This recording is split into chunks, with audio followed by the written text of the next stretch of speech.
I'm going to get into this transition topic now, and it's going to lead me into some of Albial's position on, because Albial responded to the Young Thug allegations as well. And if you don't know who Albial is, Albial, rapper out of Jersey. Um, if you ask me, some of his music is super, super dope. Everybody should be at least aware of this guy, what he's got going on. The Cobra is coming mixtape, Cobra mixtape, Cobra from the Planet of the Apes. He has a whole theme about that, about the ape Cobra and what he represented in the movie, and he spun off like a lot of music behind it. He's got a lot of street credibility and street reputation as well. But the music is fire. We got a lot of dope features. Got features with people like Jadakiss. Got a bunch of features with my guy Arsenal. I just once again, everybody should at least take a look into some of his shit. Go pull up his song Lucifer. I told y'all about that on a stream probably like last year. Just go pull up Lucifer and tell me how you feel. See if you're not ready to go throw a chair through a window or some shit. But now, broader topic. Getting into his response to Young Thug. Dare I say that hip hop as a genre of music, the fans and the followers of that music connect the most with things that have nothing to do with the artistry than any other genre. Dare I say that, right? Some of our biggest artists ever, we follow them just as much about what's happening outside the booth. And what they represent and what they show us becomes that much more important. So even when Young Thug says things like, you know what, scratch all this, I'm going to let the music talk. That's cool, especially for business, get your money. But you could never return to the place that you're at your peaks until you clean up where your reputation takes a hit. In hip hop, go ask Drake. He's suing over it. Okay? Let's go over some other big examples. Some of the biggest artists ever. How about Eminem? Some of the storylines around Eminem are part of his allure, a part of his draw. Okay? The white guy that came up in Detroit on 8 Mile and the trailer parks and happened to be a better rapper than all of his peers, right? The beef with his mother, the things with his daughter, all of that was big for his appeal, his story. People gravitating to him. People wanted to hear him out. People wanted to listen to him, right? And he's one of the biggest rappers of all time. I don't know from a single album standpoint if he's like still number one or top 3. Diamond album, the Marshall Mathers LP, probably, right? Let's try another one. Ever heard of 50 Cent? The whole storyline around his mother being killed, him being shot, his beefs in Queens, the whole thing with Supreme Team, the stuff with Murder Inc. Yeah, there was a lot of music that came out of that too. I smelt, is that you, Irv? Is that you, Ty? Yeah, there's a lot of music that came out of that, but there was a lot of storylines that came out of that as well. Did 50 Cent really get a restraining order on these niggas? What happened in the studio when the lights got cut off and 50 Cent got stabbed? And a lot of stories. Hell, he was able to put out a movie. The story was more of the movie than the music. The music was like the triumph at the end of the movie. Let's go recent years. This example might trump all the ones that I just said. One of the biggest artists of all time, whether he's still a billionaire or definitely crossed that billionaire mark at one point, Kanye West. Dare I say, for the last 2-3 years, we've paid attention to him for way more than shit that has nothing to do with music. Whether it's you putting on that red hat and you backing Trump, your issues over your kids, your relationship with Kim, you possibly having mental issues, you getting up on these radio shows arguing over the fashion industry. You ain't got the answer, Sway. Like, and that's way more than 3 years ago. But I'm just saying, these are the things that we pay attention to when it comes to Kanye. And some of these things either help or hurt the artist. Oh, wait, I got another one that just popped into my mind. Hold on. Here's a huge one. We paid attention to him as an image, as a character, his storylines, what he promoted, what we believed in him about, just as much as the music. Tupac Shakur. What does the thug life stand for on his stomach? How about this? As far as relating to the Young Thug situation right here, when people feel you're a hypocrite or you're contradicting what we believe you stand for. They killed, who was there when they were saying, hold on, you're the person that may keep your head up. Ooh, child, things are gonna get easier. And then you end up with all allegations. They killed Tupac for that. Sexual assault allegations went out on you. They killed him for that. Him getting shot. His beefs, his political positions, his attacks towards the government and the police, him getting arrested for shooting a cop. This was all the allure around Tupac. And when the music came, the music was going to do what it was going to do, which was mega for him, right?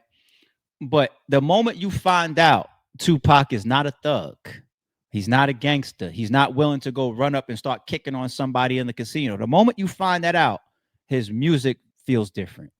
The moment we look at Eminem and we say, hold on, man, you've been trying to get back with Kim this whole time. People feel a little different. The moment that we started to question, 50, do you really have a restraining order? You can't be a snitch. It's impossible. Given your reputation and what you've shown us, things would change, right? He survived that, 50. Shit, Chris Gotti is still up here doing interviews talking about that paperwork, if it's real or if it's not. To this day, Chris Gotti is still interviewing about that shit. Kanye West, you know, the things that he's done in the last 2-3 years, it hurt him. It hurt him. He's put out recent music. It came and went. We look at you different, you know? So hip hop, we do that the most, identifying with the artist based on all types of storylines and things that happen outside of you actually doing the artistry in the studio. Okay. So now let me lead this into Albee and his reaction to Young Thug. I'm gonna pull that up last. Albee is a guy, if you follow him the way that I do, if you listen to his music the way that I do, if Albee ever had audio that came out of him having a conversation with police, even if he wasn't naming names crazy or nothing like that, even if he had like a happy relationship with, interrogation audio that dropped, you know, where he's sitting there just talking about crimes, even if no names, but you're talking about crimes based on what he represents and based on the things he's already said to us and based on how much we believe him, it would crush him. And the same thing just happened to Young Thug. You see where I'm going with this?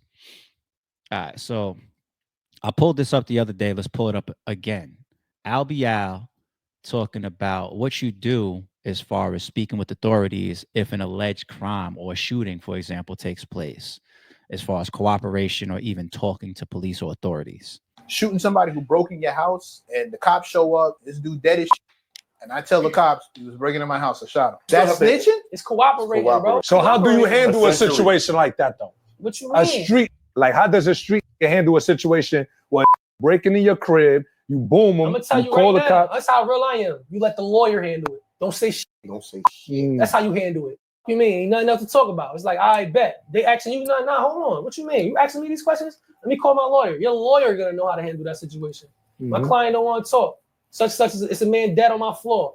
They don't even know what happened. It's a man dead on my floor. Ring cameras. But now the lawyer's gonna explain all of that to you, like, oh yeah, that came, he broke in this man's house, he was trying to rob him, boom, boom, boom. Now you got your case. But once you start talking and cooperating, it goes out the window. Right. Listen to me. Right. You got the right to remain silent. Anything you say will be used against you. I'm talking to you for shooting somebody who broke. Okay, so when I see that clear-cut position from Albee, he just can't talk to authorities. If, like, God forbid, like, and if something happened, he can't. He'll go through exactly what Young Thug is going through. Real talk. And by the way, side note, For we civilians, right, like me and a bunch of the civilians that's in the chat, if you keep quiet from like that example, a shooting in your own house, somebody broke into your crib, right? It doesn't have to be because of his laws and his codes. He answered from a street nigga standpoint. Clearly, they asked him, what does a street nigga do in this situation? And he answered. Me, I'm being very selective or totally quiet in that scenario, not because I'm a street nigga, but because I know that even a home invasion shooting, you could still end up going to jail, right? You got to be careful what you tell these authorities, because that's how you turn a justified shooting into a bad shooting, even on your fucking property. You know, like what if ballistics come back and the person is shot in the back and the detectives determine that this person was fleeing, even though he's in your house, that he was fleeing your house, and then you shot him in the back 5 times, right? You want to know if now that's what you're facing or you're fighting, and now you and your lawyer get together and let's figure out how we're going to justify, hopefully, or defend or argue that. But if you're already talking about like, oh, what happened? Well, the door opened and then I started shooting. Now you're already on record putting a certain course of action to the police. You know what I'm saying? And then what happens when ballistics come back, things change or whatever. You could be contradicting yourself. You could have been lying. Like, it changes. So I'm not talking for those reasons. But you street niggas like Albee, you got a whole different you can't say a word, right? Let him tell it. Keep going with Albee. Let's pull this one up. Albee would break my heart. If interrogation audio came out on him, it would break my fucking heart. I'm telling y'all right now. We in a time where they feeding rats and shit, bro. They putting rats on platforms, making them popular, giving them money to speak. You know what I'm saying? 20v1s, dating shows with rats, all that shit. You feel me? This shit is crazy, bro. This world we living in, bro. Like, you don't even, like, the real nigga get ignored, bro. So if you feeding a rat, if you putting money in a rat hand, if you putting money in a rat pocket, you a rat. Okay. He says, if you even feeding her, you booking whoever, Woody or whoever for a 20v1, or you booking them for Charleston White or Woody for, well, not Charleston White, he claims civilian, but you book Woody for an interview and you pay him, that's the position that Albee is taking. He's getting that child, all right? And he doesn't seem to have picks, and this is what I mean about the compelling storylines around some of these artists that we actually believe. We believe Jeezy the Snowman. And then you see how Albee reacts to the Jeezy and the Gucci situation, right? So he doesn't have any picks he's showing. I'm from Jersey, you feel me? But Jeezy music did what it did for us up here too. Like I wasn't selling birds and all of that shit, but I was in the streets hard. And he said, I'm praying while I'm driving. It's making me religious. Them headlights behind me, they making me suspicious. Maybe I'm tripping. Maybe I'm not. I hope it ain't nothing. I just hope it ain't the cops. I live like that every single day. I wanted to meet this so bad. I'm like, yo, this like, yo, why he know my life like that? But it like, what, you know what I'm saying? We with Jeezy out here. So to see him take that L like that and say it's growth. John Gotti died at what age? Google was 60-something. He died a gangster. He's a gangster his whole life.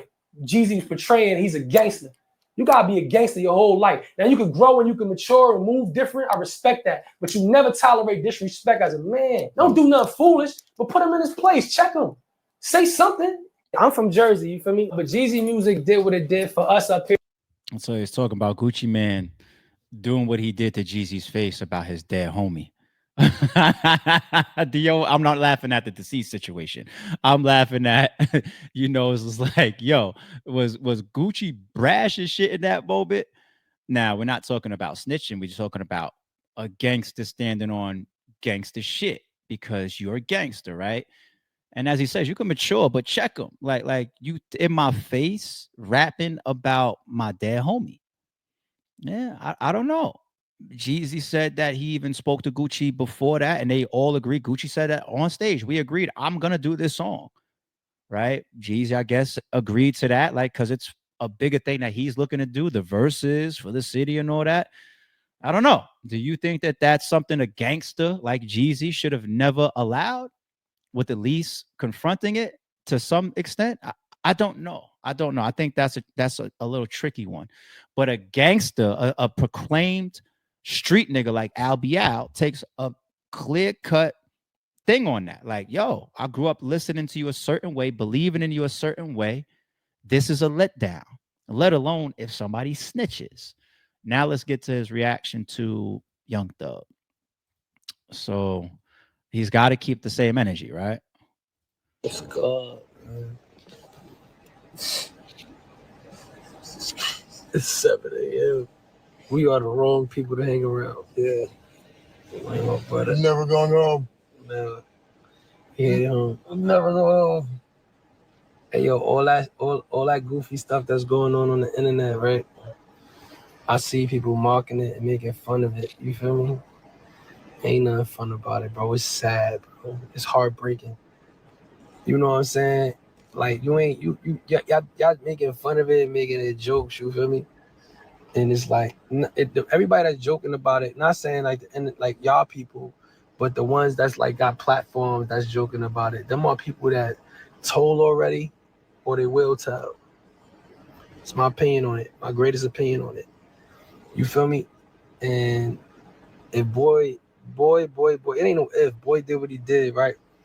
Y'all, it ain't no fun about that, bro. When a real nigga tell, bro, hurt your soul, bro. I'm trying to tell you, I've been through that, bro. I seen my own flesh and blood telling on me.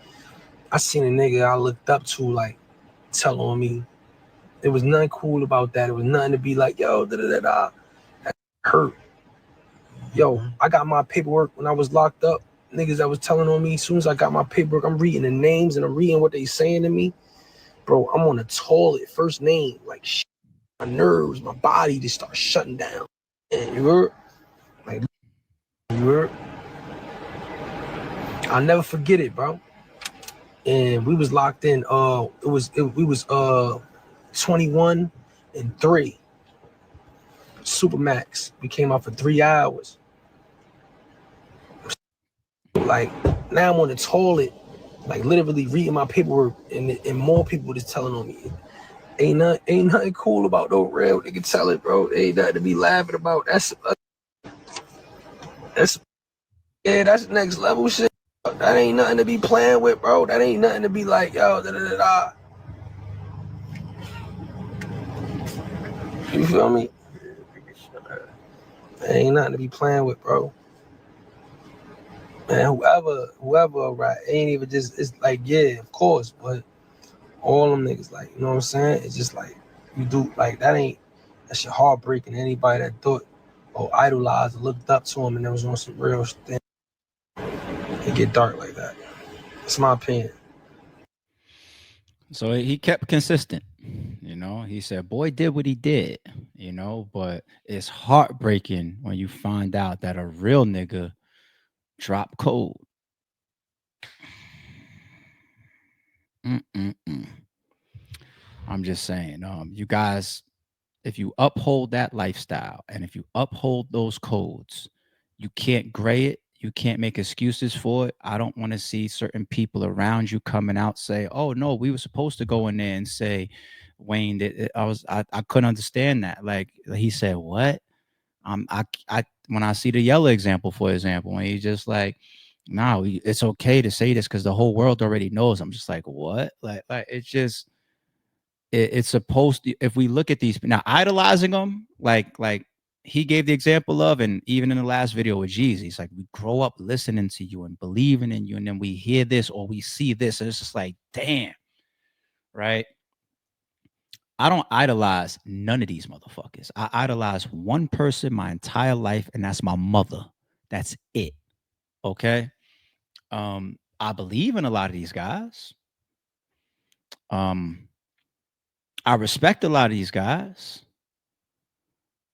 I think a lot of these guys represent powerful things, have a lot of influence for good or for bad. So yeah, it does feel crazy when you look at somebody a certain way and you find out, damn, this is opposite of what you've been showing us.